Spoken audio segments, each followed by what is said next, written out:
Today I'm going to be showing you different types of metals and the grading on them. First item is number 1 copper. Standard house wiring, 12 to 14.2. Clean and shiny. It could be called copper bright also. The larger type of cables and pipes with no fittings that aren't tarnished very much. If it's tarnished too much, it's not going to be number 1. That's acceptable. There may be a few other that I don't know about.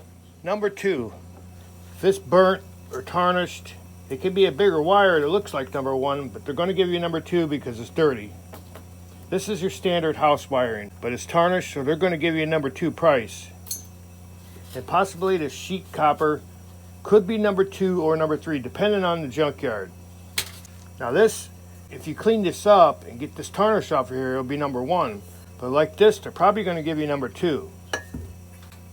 And this piece here is definitely going to be number 2 because it's dirty and it's got fittings on it. Real fine stuff. It could be burnt or it could be not burnt. They're going to give you number 3 price.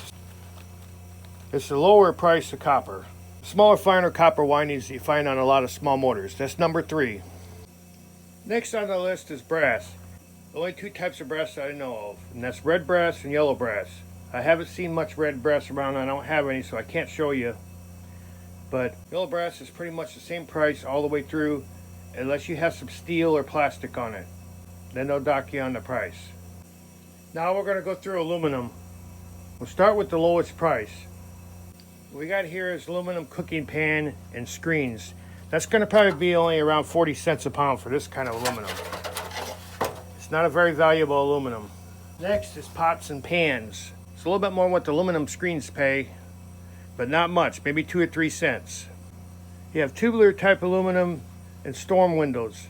That's going to be bumped up a few more cents. You're close to 50 cents a pound for that. Then you have downspouts and gutters. It's around the same thing, close to 50 cents a pound. And last but not least, aluminum motor cast. It's a thicker type of aluminum that will break, not bend.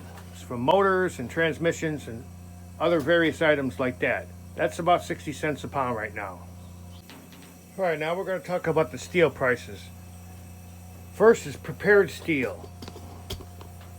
The smaller thick pieces are at least a 1/4 inch thick. I think they can go up to 20 some inches. I'll have to look it up for sure and put it in the description. This is the basic 3. Now, if you want the most, you're going to separate it in. You're going to look for this kind of stuff. No mixed metals, no plastics, no wood. It's all clean metal. It's at least a 1/4 inch thick. It could probably be a little bit less, a few pieces in there.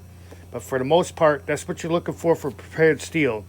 Basic rule of thumb is if it fits inside of a 55-gallon drum and it's at least a 1/4 inch thick, it's going to be prepared steel. That pays about $20 or $30 a ton more than regular steel.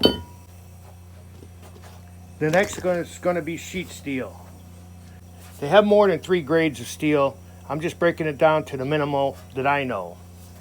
It's thin pieces of metal that are clean, but they're less than a 1/4 inch thick. Now it can be larger pieces too also. And the least you're going to get, the least price for steel is the dirty stuff. It's got mixed metals and plastics. Like this has a little bit of aluminum on it. And this is a chair that's got material on it. That's going to be the least paying at the scrapyard. What I showed you is the basic fundamentals of the scrap grading system. There's several other types of steel, copper and brass and aluminum. But the ones I showed you is basic ones that are going to give you an idea of what pays the most. Hope this information has been helpful to you in your scrapping adventures. Thanks for watching.